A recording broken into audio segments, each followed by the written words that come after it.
السلام يا مسؤولين الدولة مسؤولين الرقنكا يا مسؤولين عيدا مدى السلام عليكم ورحمة الله وبركاته.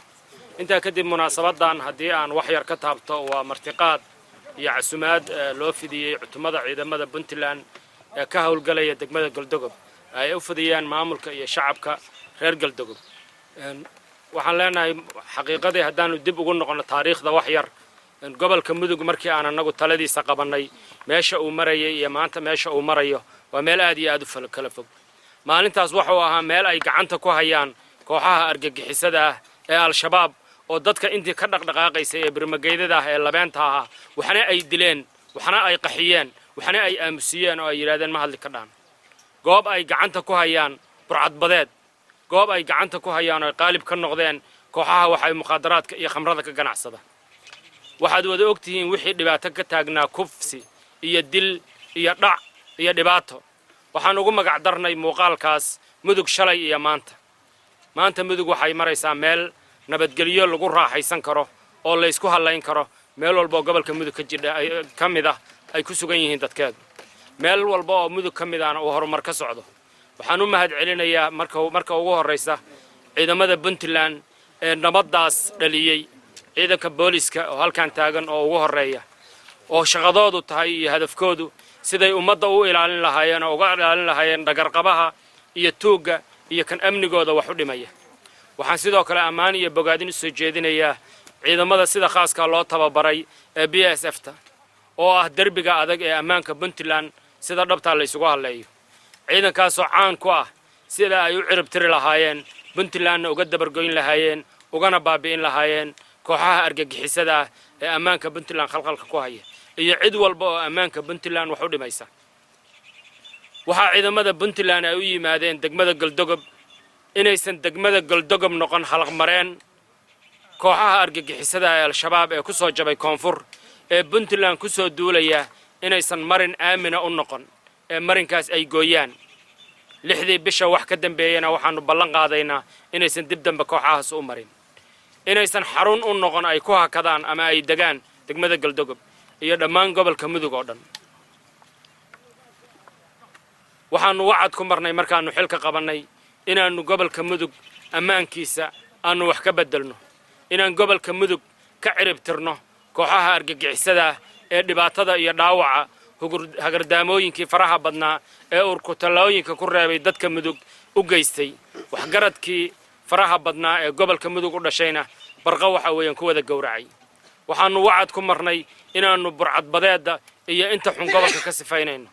waxaanu wacad ku marnay inaanu gobolka dadkiisa midaynayno isu soo dhaweynayno isu soo jiidayno dad ehela oo walaala oo aan kala maarmin oo isku duuban oo isku dana oo dantooda ilaashanaya ka dhigno intii waxaan ku faani karnaa maanta inaanu ku guulaysanay xuduudda Itoobiya maanta waxaan u taaganahay inaan cid amniga Puntland wax u dhimaysa aysan Puntland soo gelin waxaa sidoo kale ciidamadu ay ka hawlgaleen haddana diyaar u yihiin inay ka hawlgalaan ilaa iyo xeebta Garacad oo hadda 300 kilomitir inoo jidha Puntland difaaca adag ee lagu harsado ee lagu joogo baargaal iyo xaafuunkan jooga oo ku hurda waa difaaca gobolka mudug halkaan ay khatartu Puntland ka soo gashaa ninka doonaya Puntland inuu wax u dhimo ninka doonaya Puntland inuu burburiyo ninka doonaya waxgaradka iyo labeenta iyo aqoon-yahanka Puntland inuu dilo meesha uu ka soo galaya marinkeeda waa xuduudaha waxaan u mahad celinayaa ciidamada Puntland ee u taagan inay xuduudaha Puntland ilaaliyaan waxaan dhamaanteen leenahay dadka reer Puntland guud ahaan dadka reer mudug ama dadka reer Galdogob nimcada aynu haysano iyo dhulka maanta aynu joogno iyo barwaaqada aynu ku dhex sugannahay waad arkaysaan nimcadan iyo barwaaqadan dad baa duulaan ku ah dad baa ina ka doonayeen nimcada iyo barwaaqada ina ka daadiyaan waa dad ina la mid ah waa dad ina ka liito oo ina ka hooseeya waa ardaal aan waxba ku toornayn kuwii lixdii bisha ciidamadu ay gacanta ku dhigeen ee ka soo kala kicitimay Beledweyne iyo Ceelbuur una yimid inay halkan dadkeena laayaan waxa ardaalka weeye waxa doonay inuu nimcadan ina ka daadiyo waxa ina la gudboon maamul iyo shacabba inaynu inagoo isku duuban oo wada shaqaynayna aynu ka wada hortagno sidaynu waxa isaga ilaalin lahayn iyo wax la midka waxa xusid mudan warbaahintu barnaamijka ay soo bandhigtay oo la wada ogaa dilkii Dr. Axmed Xaaji Cabdiraxmaan xariistii janna Allah siiye oo kamid ah halyeeyadii Puntland iyo Soomaaliyeed oo dhan ee magaalada Boosaaso kooxaha argagixisada al-shabaab ay ku dileen waxa dilay intay leekaayeen dadku waa arkeen bay la tahay qiimaha ay leekaayeen ay leeyihiin waxa intaa leeg iyo billaahi calaykum ma wax la isku dhigi karaa Dr. Axmed Xaaji Cabdiraxmaan haddaynan sida ummaduhu u damqan haddaynan sida ummaduhu u dhiidhiyin oo waxa la midka aynaan iska kaashan saynu iskaga wada qaban lahayn waxa weeye waa duloobaynaa waxa leeno kaga baahan yahay maamul iyo shacab iyo magaalo mid joogaba mid waxaysta iyo mid aan waxaysan dhalinyaro iyo waayeel sida hadda odayaashii iyo gurtidii iyo culimadiiba ay ballan qaadeen inaynu meel uga soo wada jeensano cid walba oo amnigeena wax u dhimaysa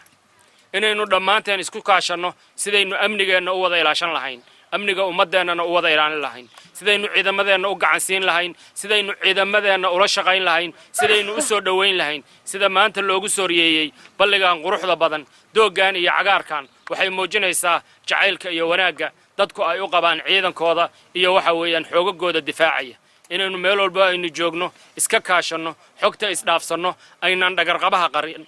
aynu sheegno meel alle meeshuu ku jira aynu ogaano inuusan sokeeyo inoo ahayn inuusan wiil inoo ahayn inuusan walaal inoo ahayn inuusan nolol inala rabin inuusan jiritaan inala rabin qolofka ayaynu la wadaagnaa iyo magaca maahane qalbiga waxaa ka degay dadka gumaystay qaswul fikri baa la yidhaahdaa waa gumaysiga maskaxda waa addoon maskaxda laga gumaystay oo laynoo soo adeegsanayo ha u arkinina walaal ha u arkinina sokeeye ha u arkinina inuu innagana ka dhashay waa cadow laynoo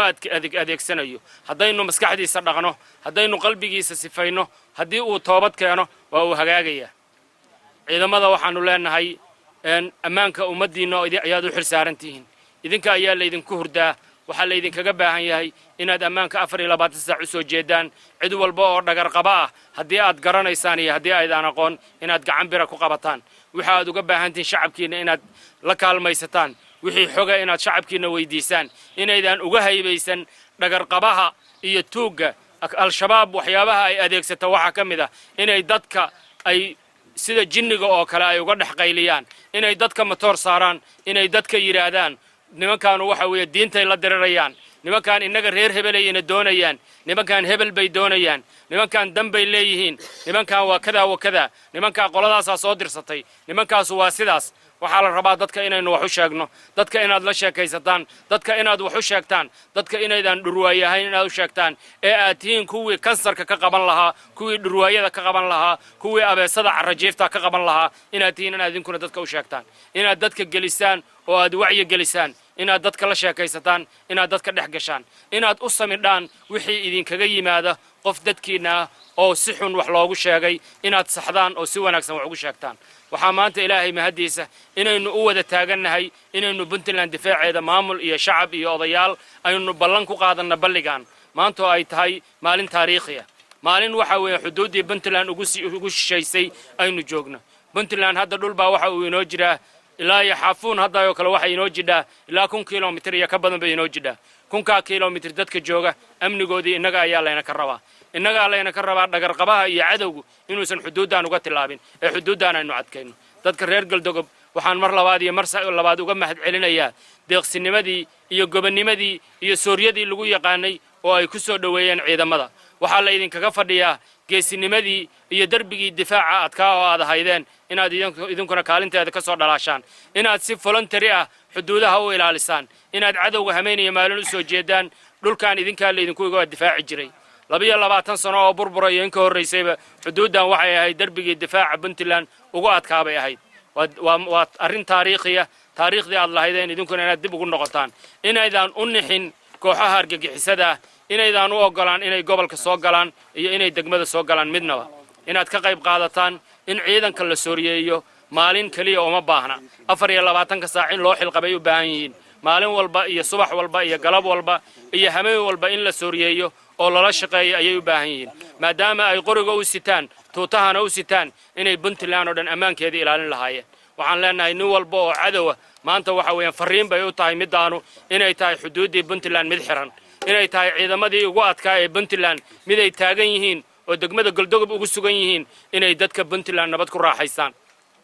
inay dadka Puntland ay nabad ku noolaadaan inaysan dadka Puntland u gudbin cadow iyaga dhagarqabe in halkaan laga difaaco oo aysan mardama marina u noqon gabaadna aysan u noqon taasna waxaynu ku gaari karnaa dhammaanteen inaynu wada shaqayno dhammaanteen inaynu isku doobnaano dhammaanteen inaynu ciidan noqono dhammaanteen inaynu sirdoon noqono dhammaanteen inaynu waajibka aynu saaran aynu wada dareeno qof walbana kaalinta uu leeyahay oo ka qaato aynu ogaano hawshu inaysan ciidamada kaliya saarnayn ee la yiraahdo qof walba inaga ina kamid inuu ciidan noqdo qof walba inaga ina kamid inuu xukraadiye noqdo qof walba inaga ina kamid inuu meel alla meesha uu wax ku dareemo iyo meel alla meesha uu wax ku arko inuu ciidamada u soo gudbiyo ciidamaduna waxay u heelan yihiin diyaarna u yihiin meel kasto ay cadawga ku arkaan inay gacan bira ku qabtaan aad iyo aad baan idinku mahad celinayaa reer Galdogob mar labaad iyo mar saddexaad ciidankana waxaan idin leeyahay war dadaala waxayna saaran xil waxayna saaran waajib weyn ummadeena oo dhan bayna sugaysa idinkuna kaalintiina aad ku leedin ka qaata dhamaan annaguna kaalintayada inaynu ka wada qaadano aad iyo aad baan u mahadsantihiin dhamaantiin ka soo qaybgalayaasha madashan quruxda badan leh quruxdan iyo nimcadan iyo barwaaqadan waxay ku tusaysaa inaynu guuleysanayno meesha aynu joogno madashu sida ay tahay iyo muuqaalka ay leedahay iyo sansaankeennu insha Allah ta'ala guushaasna ilaahay waxaan leenahay in la garab galo guul in la gaara waa fududahay laakiin in la hantiyo oo la adkaysta ayaa loo baahan yahay inaynu taana ku tala galno. Assalaamu calaykum wa rahmatullaahi wa barakaatuh.